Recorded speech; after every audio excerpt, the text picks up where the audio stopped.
C'était deux frères à Rouge, 9h11, le temps d'accueillir notre éducateur canin, Michel Lacasse. Bonjour Michel. Bon dimanche. Comment vas-tu? En pleine forme, c'est un beau dimanche, on se croirait, écoute, au début du printemps avec le beau 11 soleil. avril. Ben, mon Dieu, ça n'a pas de bon sens. C'est tellement doux. Mais Oui. non, le temps des fêtes est bel et bien à notre porte. Et parlant de porte, il va falloir gérer nos petits chiens là, avec la visite qui arrive. Absolument, quelques bons conseils pour que tout se passe bien avec notre chien lors des réceptions du temps des fêtes, aujourd'hui 13 décembre. Oui. Parce qu'évidemment, il y aura des parties, Patricia. Bon, alors, est-ce que tu as un truc pour que notre chien soit plus accueillant quand la visite arrive, Ben, plus poli? Oui, ça, c'est un problème qui revient assez souvent, les chiens qui accueillent la visite avec un petit peu trop d'enthousiasme en sautant. Et puis ça, c'est pas vraiment tout le monde qui apprécie de se faire saluer de cette façon-là. Alors, un petit truc pour gérer l'excitation de notre chien, lorsque les gens arrivent, on le met en laisse avant d'ouvrir la porte, on recule de quelques pas et on lui demande tout simplement de s'asseoir en récompensant chacune de ses réussites. Alors, chacun de ses assis avec une gâterie. Là, on travaille en contre-conditionnement. Ça veut dire qu'on enseigne un comportement contraire ou de remplacement. Et si on commence l'entraînement assez tôt, comme aujourd'hui ou demain, en faisant de petites simulations, ça risque d'aller beaucoup mieux à Noël.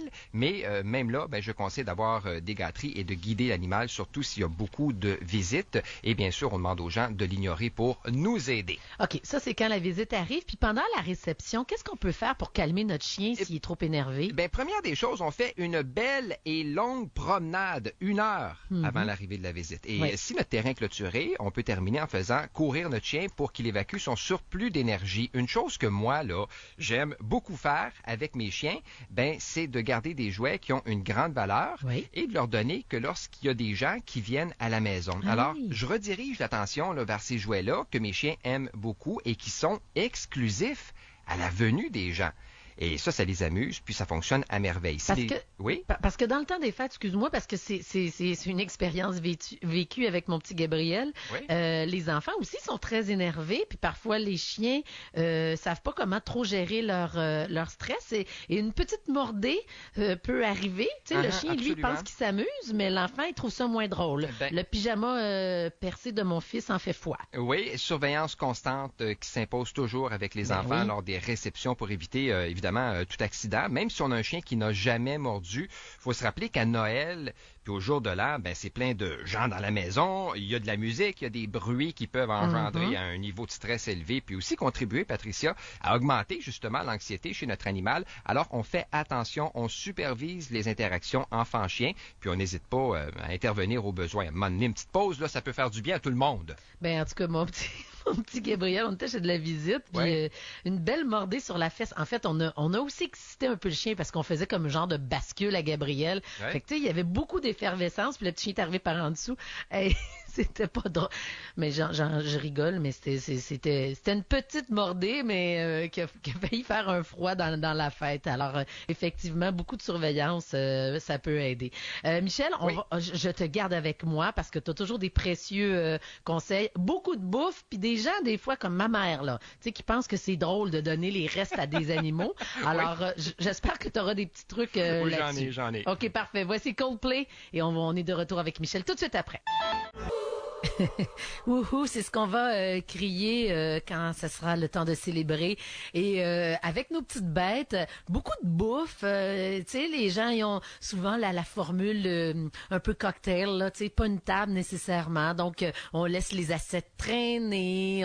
Alors là, les animaux peuvent s'en payer à cœur joie, n'est-ce pas, Michel? Oui, absolument, absolument. Chose qu'on voit très fréquemment lors des parties du temps des fêtes. Le chien qui pleure pour qu'on lui donne un petit morceau de dinde ou un petit morceau de tourtière. Puis toi, ton Billy fait pas ça, là. Il a un comportement qui est exemplaire. Mon Billy, il est assez bien élevé. Oui. C'est sûr que si tu échappes la nourriture, très utile quand tu as un bébé puis que le bébé lance tout, alors à la fin, tout est nettoyé. Oui, absolument. Mais il ne quémande pas, Billy.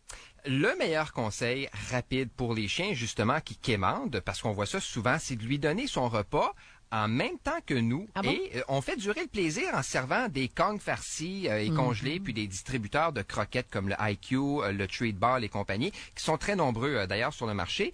Je sais que certains convives peuvent succomber, si tu veux, au chien qui quémande, là, mais encore une fois, on leur demande de ne pas lui donner de nourriture de table, ce qui pourrait le rendre malade, tout comme les breuvages alcoolisés. Ben oui. C'est pas parce que c'est Noël, là, Patricia, qu'on peut faire exception de toutes les règles que l'on utilise tout au cours de l'année. Voyons, des breuvages alcoolisés, là, on se calme, c'est des animaux. Ouais, les animaux pourraient aimer la bière, mais c'est pas bon pour eux. C'est pas bon pour eux. Alors, je le dis tout de suite, là. OK. Puis là, il y a beaucoup de propriétaires qui aiment ça donner des cadeaux à leurs animaux. As-tu Ben, en fait, tu m'as donné une petite liste. On va y aller de cette façon. Moi, je veux que tu me dises qu'est-ce que c'est, où on peut trouver ça, etc. OK? Ouais. Alors, le premier, c'est le Treat Ball d'Omega Paw. Oui, ça, c'est un jouet interactif que moi, j'aime beaucoup. C'est une balle, en fait, qui a été conçue pour amuser les chiens et aussi ralentir les chiens qui mangent un petit peu trop vite. Et c'est très simple, hein? On insère les croquettes dans une ouverture de cette balle-là, qui est quand même assez grosse, et le chien doit faire rouler la balle avec ses pattes ou son museau, et c'est en la faisant rouler que les croquettes sortent. OK. Moi, j'aime beaucoup, et puis je m'en sers à la maison pour mes chiens. C'est disponible dans toutes les animaleries, puis en 3 formats également. Là, je ne sais pas si je dis comme il faut le Wobbler de Kong. Oui, le Wobbler de Kong, autre jouet interactif. C'est un distributeur de nourriture, encore une fois, en forme de jouet Kong. C'est comme un gros Kong, finalement, qui tient à la verticale, donc qui tient debout, puis que le chien doit pousser avec la patte ou le museau. Et c'est en faisant balancer et renverser l'espèce de Kong qu'il réussit à faire sortir les croquettes ou les gâteries par un petit trou qui a été prévu pour ça. C'est un autre jouet que les chiens aiment beaucoup, qui les occupe longtemps lorsqu'ils sont seuls, puis qu'on peut se procurer un petit peu partout. C'est très solide et résistant, soit dit en passant. OK. Et en 3e position, la balle et le lance-balle Chuck It. Les balles oranges qui sont les préférées d'à peu près tous les chiens. Je ne sais pas pourquoi ils les adorent autant, mais c'est comme ça. Ce sont des balles qui sont en caoutchouc naturel et ultra rebondissantes. C'est peut-être pour ça que les chiens les aiment autant. Et ce qui est intéressant, c'est qu'on peut aussi se procurer le lance-balle Chuck It qui permet de lancer la balle 2 fois plus loin qu'avec la main, tout simplement. Alors, c'est très pratique. Ça vient augmenter l'intensité d'exercice, puis ça nous permet de prendre la balle sans la toucher. Fait que c'est le fameux truc là, tu sais, qu'on rentre la balle, il y a comme une main. C'est bleu. Ben en fait c'est bleu le lance-balle, la balle est orange, puis on n'y touche pas à la balle. Alors ça c'est un bel avantage parce que lorsqu'on joue à la balle avec un chien, on sait que la balle est souvent pleine de salive. Alors autre beau cadeau pour notre poilu et pour nous aussi, c'est vraiment pas dispendieux. Lance-balle et balle Chuck It que l'on peut aussi se procurer un petit peu partout. OK, et très rapidement, si on veut donner un cadeau au propriétaire du chien, tu as des suggestions propriétaire du chien, pourquoi pas une belle pochette d'entraînement, hein? Une pochette de qualité, ça peut faire un beau petit cadeau. Puis là, je parle évidemment d'une pochette là, qui se porte à la taille. Aussi, un livre, tout sur la psychologie du chien. Ça, c'est un bouquin de Joël de Haas, qui est un vétérinaire spécialisé en comportement canin et félin. Moi, j'aime beaucoup tout ce qu'il fait. Alors, on peut offrir tout sur la psychologie du chien aux éditions Odile Jacob. Et évidemment, c'est un livre qu'on peut se procurer en librairie, sinon sur Amazon. Et aussi, le harnais Easy Walk. On sait qu'il y a des chiens qui tirent beaucoup lors des promenades, puis ça, on va revenir sur le sujet en 2016, mais il y a un harnais qui est vraiment très efficace et c'est le Easy Walk, harnais d'entraînement qui a été conçu justement pour décourager les chiens de tirer. Absolument. C'est un harnais qui s'attache en avant, donc au niveau du poitrail. Michel, on va se laisser. D'ailleurs, c'est la dernière fois qu'on se parle cette année. Ben oui.